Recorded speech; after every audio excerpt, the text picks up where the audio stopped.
like housekeeping things while your computer reboots. Is that okay? That's perfect. Awesome. All right. Welcome, everyone. I've already thanked you for being here. We know life is busy, and we are just grateful that you chose to spend some time with us today. I am Ghislaine Gunu. I'm the interim president and CEO of the Nellie Mae Education Foundation, and I am joining you from Quincy, Mass., land of the Massachusetts and Wampanoag and Pokanoket people. I am thrilled to be in conversation with Alicia Garza today. Alicia, thank you again for saying yes. It means so much. And I'll properly introduce you in like a moment because you deserve all the flowers. Right after I do a bit of housekeeping. So to everyone who is here, feel free to live tweet using our hashtag #EdEquityTalks. The conversation is being recorded, so you'll have access to the video beyond this call. And you can submit questions to panelists using the Q&A function. And Alicia and I will do our best to get to some of them before our time ends. And now back to our guest of honor. I can't do justice to Alicia's bio. So we pulled just a few sentences to just give everyone a sense of all the things she does every day, all day. And if you will allow me, I'll just read so I can get it right. So Alicia believes that Black communities deserve what all communities deserve: to be powerful in every aspect of their lives. An author, a political strategist, an organizer, and a cheeseburger enthusiast, Alicia founded the Black Futures Lab to make Black communities powerful in politics. She is the co-creator of #Black Lives Matter and the Black Lives Matter Global Network. She serves as the Strategy and Partnerships Director for the National Domestic Workers Alliance and is a co-founder of Supermajority, a new home for women's activism. Not sure how you do all the things. Alicia has become a powerful voice in the media and frequently contributes thoughtful opinion pieces and expert commentary on politics, race, and more to outlets like MSNBC and the New York Times. She has received numerous accolades and recognitions, including being on the cover of Time's 100 Most Influential People in the World and being named to Bloomberg's 50 and Political's 50s list. She's the author of the critically acclaimed book, The Purpose of Power: How We Come Together When We Fall Apart. I bought the first copy when it came out. I know the paperback version is out. So people, if you don't have your copy yet, just get your life and get one. This book is so timely, so timely to the times we are in. And Alicia warns us that hashtags don't start movements, people do. And that's why we are here. So one hope we have for this conversation is that, part of our conversation will focus on understanding how power and movement building principles and strategies can help us make meaning of the landscape of education, because we are in the world of education, and how racial equity and justice in education are not silos, but are elements of a larger movement that we all need to be a part of. So thank you for helping us analyze and talk about all the things today, Alicia. So I'm gonna jump in with some questions. We have many, and I'm sure the audience will have some as well. We are fans of your work, and I am personally a fan of your amazing podcast, Lady Don't Take No, in which you usually start by asking your guest a certain question related to this global health pandemic we've all been living in, right?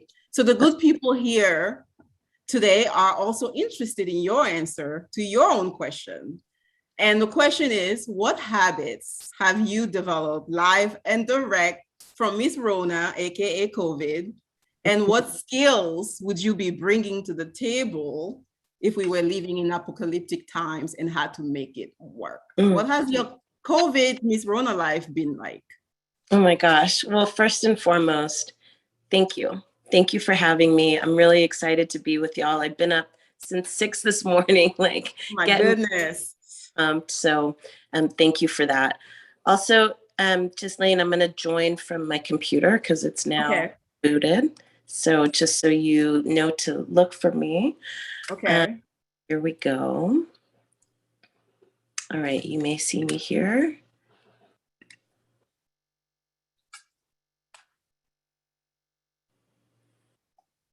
All right, here.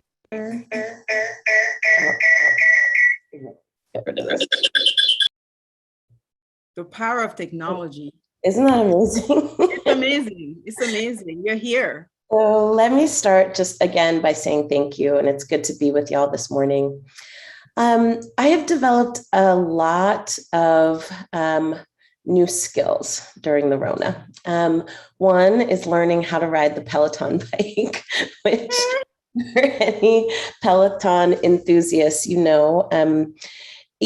clipping into a bike is a whole other thing. So, and that inspired me actually to get a road bike. And so her name is Miss Mary, and she has weathered a mile.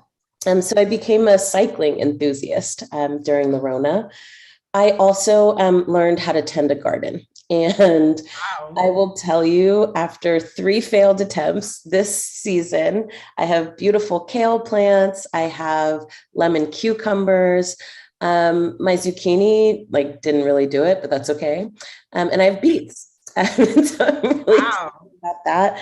And honestly, the only way that was possible was being home and actually being grounded, not traveling, not being on planes, not being, in cars and all that. So that has been wonderful. And I will also just say my skill that I'm bringing to the apocalypse is nails. So I learned how to do my own nails during the apocalypse. And can we see? Because my nails need some care. Okay. Yeah, really good. Now these I did Those not look amazing. These I didn't do by myself. However, when you couldn't go to the nail salon, my nails were looking so I learned how to do that, and I feel great about it. My pandemic life has been slower than before. It has been really focused on community. In isolation, I just really learned that I am a social being and I need people and I need community. And so we turned my backyard into a living room and basically did a lot of socially distanced hangouts. And that was really important for me. And my pandemic life has also really been about focus. I realized running around my house like a rat in a cage that what I really want to do is focus on the things that bring me joy, and everything else can kind of go to the wayside. So that's what my pandemic life has been like. And those are the skills that I'm bringing to the apocalypse, which is right now. Yeah, that is amazing and inspiring. And now I know, I'm like, Alicia is going to make sure we have good food to eat. She's going to make sure we take care of our bodies. That's right. And that we don't lose touch with one another and that we stay focused. That's incredible. Thank you for sharing. And it leads to the second question that we have. And I moved this question up because I was recently in a conversation with some brilliant youth activist and a brilliant organizer and activist in Charlottesville, Virginia. Her name is Ayanna Bryant. Just talked about how oftentimes on these panels, we save questions pertaining to healing and joy for the last 30 seconds of conversations when we know how hard this work is, right? Especially for someone like you. And in this region, we have amazing young people who are organizing and pushing for change. And it's exhausting, right? It is exhausting. And when you are so highly visible and have a platform, I can't even imagine the things that it does. So I learned from Mrs. Ayanna that, you know what, we should start by making space for the question around self-care and healing. Because not only does it bring into existence the work that we have to do, because it is a form of resistance, but it also teaches others to also prioritize care, right? So I feel like I heard some of it in your previous answer, but are there other ways in which you prioritize self-care, healing, and joy, given who you are, given your assignment on this earth and the work that you do? Yeah. Well, I'm grateful for the young person who pushed for that question. And I think they're absolutely right that, care, whether it be self-care or community care, is often seen as something extra, something that we might get around to at some point, or like a filler, right? It's not seen as real work. But I have spent the last decade organizing care workers, women who clean other people's homes, who care for our loved ones who have chronic illnesses or disabilities and support their independence, or people who are dying and need, support and love. I organize women who care for other people's children. And what I've come to realize through that work is that care is actually the glue that holds us all together. And so I've come to think about this question a little bit differently than what I think people put forward around self-care.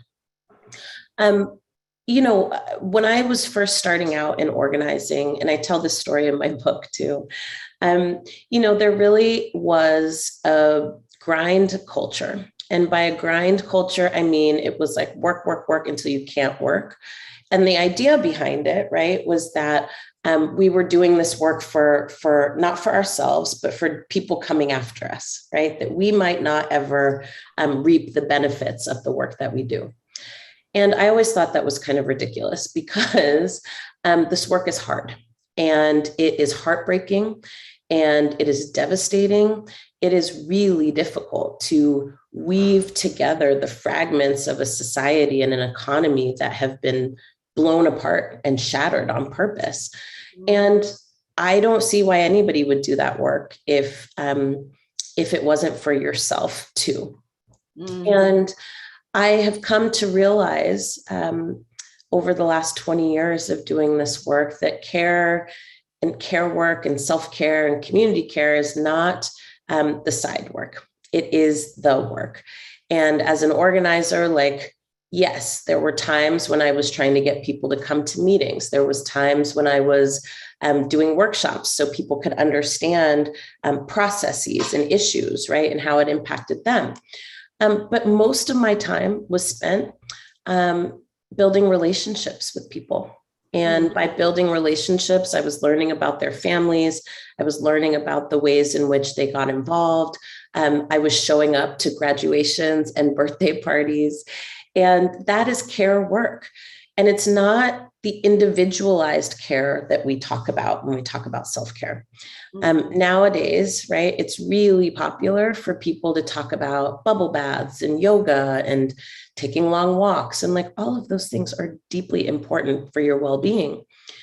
But we also have to create communities that make that okay, that value care as the glue that holds us together, and care as the lever by which we stay human. And so that means that our communities have to take responsibility for caring for each other and creating environments where we can care for ourselves as well. I'm glad you asked this question because literally just yesterday, I was working on our calendar for our organization. And, we have our regular holidays and things like that. But part of community care for me is thinking about what kind of workplace am I designing. And so as I'm doing our calendar, not only am I looking at, I don't know, the 4th of July and making sure that people have off federal holidays, but I'm also looking at pace. I'm looking at, okay, every quarter I close our office for a week. And I do that in addition to all of the holidays and things that we get, and in addition to the vacation time that people have, because I know that this work is hard. And I know that sometimes if it's left up to ourselves, right, we won't take the time that we need for ourselves. We won't take the time to rest when we need to. So I shut down the damn office. I'm like, okay, so everybody's off, right? And we do that once a quarter, and we call them our fall breaks, our spring breaks, our summer breaks. And it's just time to recuperate. And my team knows too, if I see an email during that week. If I see any evidence of you not resting, it's going to be a problem. We do things like making sure that after big pushes, that actually we're taking a couple of days to just rest. And what I find, honestly, is that we have much less conflict in the organization than in other spaces I've been in. During the pandemic, for example, we really zoomed out and didn't rush to the finish line of trying to figure out everything. Like, we actually took, I think it was a week or 2 weeks. We have single moms on our team. We have people who care for their parents who were trying to figure stuff out in between their breaks in a workday. And I was like, that's insane. Like, we actually take this week, figure out how you're going to get groceries, figure out your childcare, figure out your parent care, and then let's come back together. And in the meantime, what we were doing was we were talking to our supporters and people in our community and asking them, not for money, but asking them how they were doing. And we collected 200 plus stories from all over the country of hope, of triumph, of anxiety, of fear. And people said to us most often, like, thank you for asking me how I'm doing. Thank you for asking me how I'm doing. Like, those are the kinds of things that we need to keep paying attention to as a part of our organizing practice, not separate.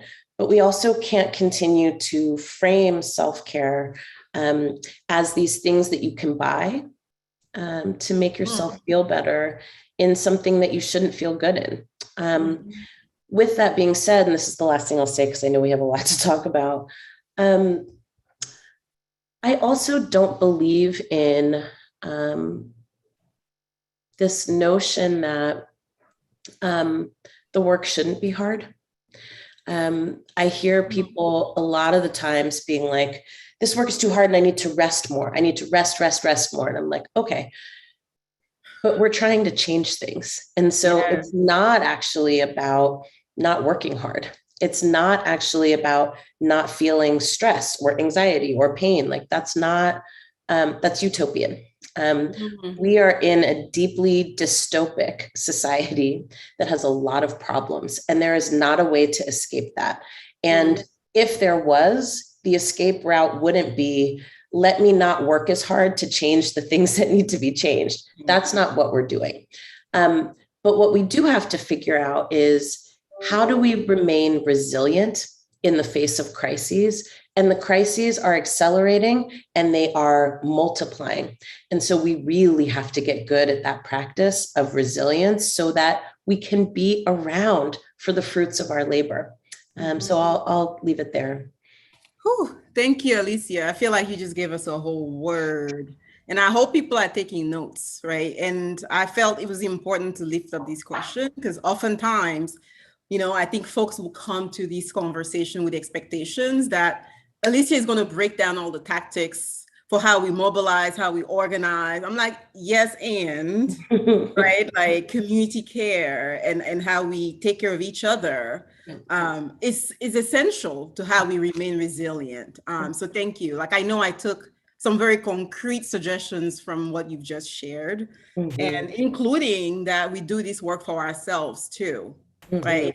It's personal. So thank you for that. I have like 12 follow-up questions, but I'm going to stop myself from doing that and connect this notion of this work is personal, and we do it for the world, we do it for our people, and we do it for ourselves too. To my next question, right? Like, we know you've said that Black communities deserve what all communities deserve. Absolutely. And I personally, I'm just so grateful for who you are and what you represent in this work, and how unapologetic you are about that statement and how clear you are about it. Because as we know, anti-Blackness is pervasive in our lives, institutions, and globally, including in philanthropy. That's right. And it's so necessary to center Black people and to center Black lives. And I love that, there were parts in your book where you kind of highlighted how that doesn't mean that we don't care about other issues and other forms of oppression and other people. And quite frankly, as a former teacher and educator, I used to say when Black youth thrive, it also helps other people because we learn how to serve us all well, right? So it's important that Black people thrive. So can you tell us why you found Black Futures Lab and the need that it fulfills in the community and why it's good for Black people and why it's good for society? I sure can. Let me start off with this piece about what Black people deserve, what all communities deserve. And I did that very intentionally because I think there is a narrative out here in the world that racial justice is like some handout or giveaway to people who didn't earn it. And I want to break that apart. I want to say that in this society, very little is actually about merit. In this society, everything is about power. It's about who gets to make the rules, who gets to shape the rules, who gets to decide where resources go and where they don't, who gets to tell the story of who we are, who gets to be a we. It's about who represents us in the halls of power and what they are representing us on. And it's also about whether or not there are ever consequences when people disappoint you. And I believe that everybody deserves to be powerful. And what is real is that there are many communities in our society that lack power. And when we talk about it like that, we get out of this thing about, did you earn it? Did you not earn it? So many people who are in positions of power, who are making the rules that organize our lives every single day, talking about being deserving is not actually the right frame. The question is, how did they get there, right? And it's not because they worked really hard. It's because the rules that organize us, right, are set up in such a way that it gives some people a leg up, and it keeps an anchor on the legs of others. And so when I say Black people deserve what all communities deserve, I really mean that. I don't think that only Black people deserve dignity or only Black people deserve power or safety. I don't believe any of that. I think that we all deserve that. But in order for us to get there, we have to shift the inequities that keep some of us running ahead and others of us falling behind. And that is really the idea behind the Black Futures Lab. We work to make Black communities powerful in politics so we can be powerful in the rest of our lives. And what we understand politics to be is the art and science of shaping societies and economies. And for us, right, we work to build independent Black political power so that Black people can be powerful in the processes where the rules are being made about the lives that we are living together. And I do actually believe that when Black people are doing well, everybody has a chance to do even better, because Black people are at the losing end of every disparity in this country that you can possibly think of. Every disparity. There is not an inequity that you can think of where Black people are not overrepresented. And we have to take that on in a really clear way. Yeah. I have a friend who I got to spend some time with last night, and she is doing big things in Boston. And she told me last night that the average white family, right? The wealth of an average white family is something like $250,000 a year. And for Black families, it's $8. $8, yep. $8. 800 that was a depressing study to see on paper. 800 pennies is the value of Black life in that area, right? So what we do at the Black Futures Lab is we work to change that. And we do that in a few different ways. We collect recent and relevant data about who Black communities are, what we experience every day, and what we want to see done about the challenges that we face. And we use that data to invest in Black organizing and Black ecosystems. We use that data to equip Black organizations with the tools they need to make the case for why rules need to be changed. But we also use that data to inform the design and the development of good public policy that is racially just. We activate and educate and motivate Black voters to move an agenda that is good for Black communities and good for America. We also organize celebrities and entertainers to use their vast platforms for politics and not just products. We equip our communities with the tools that we need to make the rules and change the rules. And I'm really proud of the work that we do. I'm very, very proud of it. And the reason being, it's unique. It's not being done. We are actually filling a gap. And I'm not saying that to like toot our horn. I'm saying that to say Black communities cannot be powerful if we don't have the organizing ecosystems to do so. So we also spend a lot of resources and a lot of time making sure that organizations in our communities are strong, making sure that people aren't trying to accomplish Herculean tasks, right, with pennies, right? So we also try to redistribute resources so that our communities can thrive. And one reason that I am also really proud of this work is because we're not just doing the same old things and putting Black on top of it and expecting different results. Our work is rooted in an innovation and experimentation model where we take the very best of all of the ways in which our communities can and are engaged. And we also innovate. We take new approaches to engaging and activating our communities to be a part of the change that we long for. We build political home for Black people so that we can understand the changes in our communities and our families and our workplaces, and so we can take action on what we think needs to be done about it. So I am really proud of that work. And one of the things that I hope to do in this organization is also be a place where we're innovating on how organizing is done. So it's not just the external work, right? It's also innovating on, how do we build the kinds of resilient vehicles in our communities that can last, that aren't susceptible to corruption and being bought off, right, by the very forces that we need to fight. How do we create work cultures, right, where everybody can be? How do we create environments where people can be their three-dimensional selves?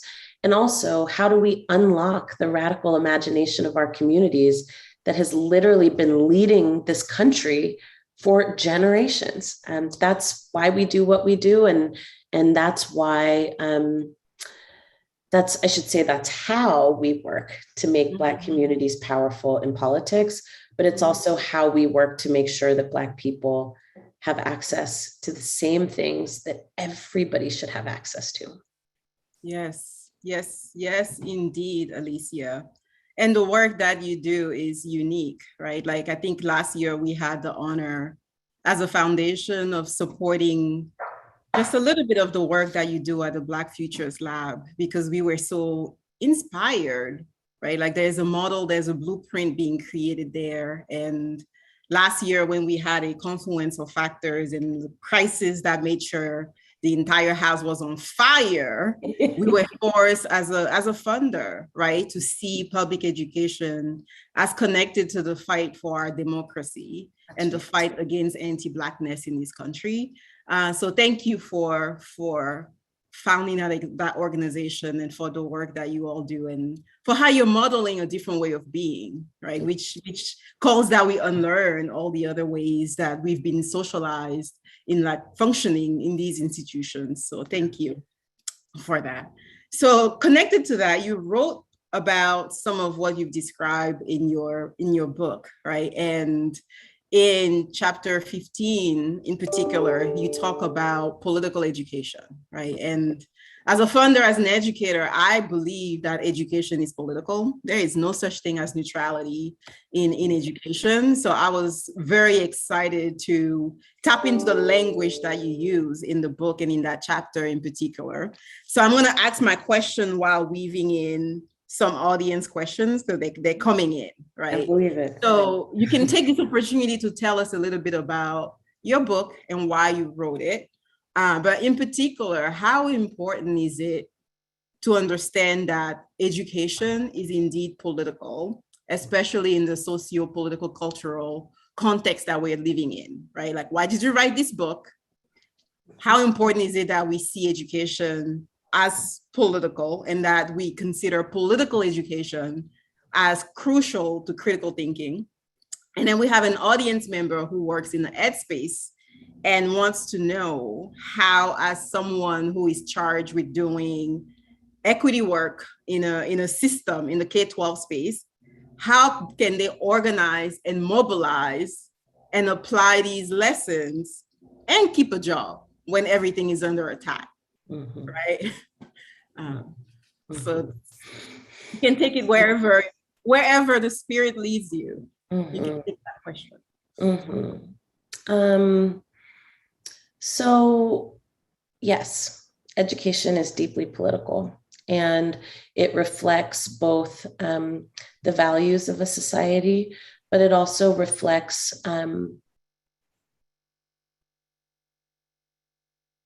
how we want our citizens to think about why we are all here together, why that matters, and who we can be together in the future.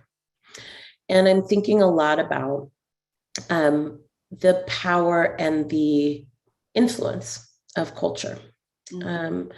Education sits right in that arena. You know, I'm trained as a sociologist, right, and an anthropologist, and all of the stories that we tell about who we are also shape the actions that we take every single day, or that we don't, right?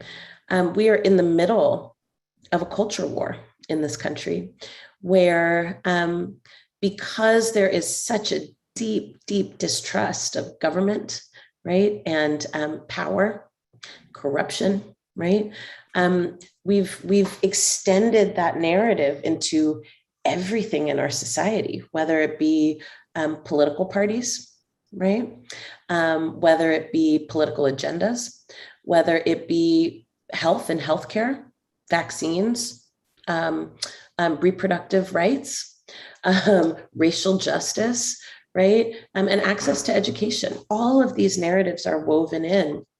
And, you know, for me, I'm often deeply impacted by the ways in which the stories we tell shape the things that we do and don't do. It shapes how we understand who belongs and who doesn't. It even shapes how we understand why people do what they do, why people are where they're at. And I'll just use a quick example, and I may have used this in the book as well. You know, I saw this GIF, or not a GIF, a tweet the other day that said, it said the problem here, this I'm paraphrasing, is that we teach slavery and enslavement as the history of Black people, as opposed to the history of white people. And I was like, you know what? Yeah, as long as we continue to talk about enslavement as Black people's origin story, right? We don't talk about the systems that surrounded that. And we keep bumping up against these narratives of, well, that was a long time ago. Well, I wasn't involved in that. Well, that's not happening anymore. So what's your excuse now for being behind, right? And it's true, like this whole push, right, to interrupt learning about the sordid, complex, terrifying history of how we all got here together. The challenge here right, is that if we rewrite that, then it impacts how people do what they do. And it is in and of itself a political agenda to rewrite that, to ban books that teach about people's histories, actual histories, to ban books that talk about all of the mistakes and terrible things that we have done in the name of democracy and in the name of America, right? And, in Texas, for example, way before people started freaking out about critical race theory, in Texas, they were telling new stories in textbooks about enslavement and actually saying enslavement never happened. They were saying that really what was happening is that Black people were immigrating to the United States to work. Now, we didn't have an immigration system then. That's just facts. But also imagine what that does to our understanding of how we got here together. Mm. The question about how you organize really has everything to do with your place and your people. But it also has to do with your strategy and what it is that you're trying to accomplish. So how do you organize and keep a job? Well, sometimes you can't. So there's that. But in the meantime, right, it is really important to better understand what are the levers of power and what is the best way to impact those levers of power. And if your goal is to do that while keeping your job, more power to you. And people do it all the time, right? Yeah. But also, right, it is important to recognize if and when there are levers that your target and your opposition can pull to make you pull back. And that's one of them, right, is the desire to keep your job. Now, I'm not being flippant about needing ways to pay the bills, but I am saying, one of the things that is so important about organizing is when it can happen uncompromised. What do you mean by that? And what I mean by that is organizing and changing power is fundamentally about taking risks. And so you may not be able to keep your job if you are challenging power. And you have to ask yourself, and the people that you organize with have to ask yourselves, is that a risk I'm willing to take? There's no judgment on it one way or the other. I don't want to communicate to you all that, if you're not willing to take risks, like you're not authentic. It's not that. It's just be honest about it. And then you choose your role based on, right, the risks you can and can't take. Whew, that is so real, Alicia. And I'm looking at time here. I'm like, wait, how is it 12:44 already, right? No, with the story you told, it reminded me of another conversation we had where the good OG Professor Crenshaw was reminding us that whoever has control of the frame has in control of the narrative, right? Like gets to exercise the kind of power that gives meaning to what we are seeing in Texas and the rest of the country here. So I'm gonna try to combine the last two questions, right? And see if you have anything to share with the good people about how we do a better job connecting public education to the rest of the movement landscape towards justice, right? Like, I think it's not something that we do well in this country. It's not something that we do well globally. Do you have any thoughts on how we do a better job making those connections, which I personally see as connected to how we organize, and as we look and analyze how the right and the conservative movement is organizing and staying on brand and staying on message and on script to move their agenda, right? Like, how do we connect public education to our larger movement for justice and for liberation for Black people first, and then for all people? Well,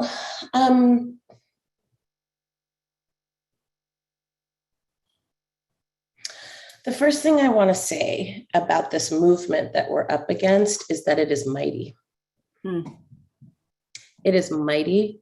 It has tendrils and tentacles everywhere. And one of the reasons that they are so successful is because they've really learned how to build relationships. They've learned how to create a home. Yeah. Yep. And with that, right, they've also gotten very clear about what their goal and their aims are. They are not obsessed with being right like we are. They are obsessed with running things. So we get into facts, figures, details, all those things. But most people aren't guided by any of that. I mean, look at this vaccine conversation, and maybe there's people on this call that feel strongly, one way or the other. So this is not shade, but it is to say that this conversation about vaccines and vaccinations and COVID and all of it, right? There's a side that comes to it from facts and figures. Look at the science, right? Look at the data, right? It is well known at this point that not being vaccinated puts you at a higher risk of contracting COVID.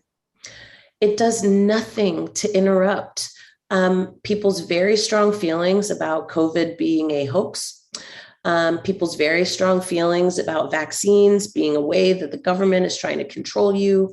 And it doesn't do anything to interrupt what actually motivates people, which is to live life on your own terms. Yeah. And that is a message that has been politicized by the right, even though they haven't delivered it. So imagine how powerful this movement is, right? That it makes you hold on very strongly to this idea, which I think we all believe in, actually, that we should be able to live life on our own terms, but never has to show and prove. They never have to show and prove. How have you changed my life in such a way where I get to live it on my own terms? They make it about boogeymen, masks, and vaccines, and books, right? And not actually about corrupt leaders, right? Who are pocketing oodles and oodles of money at your and my expense. So what we can learn from that, right, is that we have an opportunity in this moment of extreme crisis to change the way that we be together and to change the way that we create room, space, and belonging for people who are longing for belonging. I also talk in my book, and this is all like, this is all, it's not anecdotal, right? But it's stuff that I think is really important. I feel really strongly that if our movements are to be powerful, then we cannot continue to be so concerned with being small and right.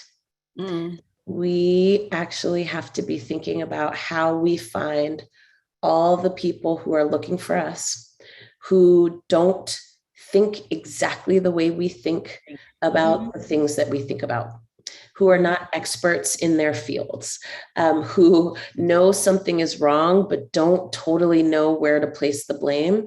And there has to be room in those movements for people to learn along the way, for people to make mistakes, for people to grow, for people to change. Like, we have to be able to do that. And we're being called to do that. Because if we don't, we cannot make any progress on the things that are impacting us right now. And the fact of the matter is, there is a theory out there, right? That, well, as things get worse, people will want to join a movement. Yeah, they will, but it's not guaranteed that they're going to join our movement. there are multiple movements happening at once right now, right? And I don't just mean on the left. Like, we are in a struggle with another movement that is very powerful. And so we are competing for the same people. Yeah. So that is something that we have to kind of keep in mind. That is so real. That is so real, and such a call to action. So final word, and I'm getting the message from the team, like, you gotta wrap up. Final word, Alicia, on this one. Any last concrete message to either young people or educators or funders who are on this call, or anything that you wish I had asked you and I just haven't? Any final word before we wrap up?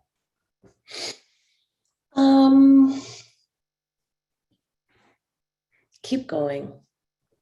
Keep going. I have heard from so many people that they're just not sure what to do.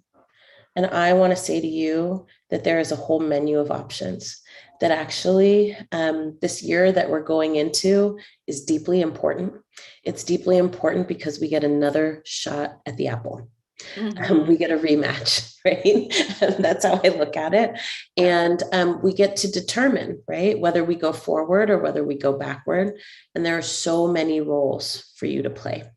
So keep going. And that doesn't mean like drive yourself into the ground.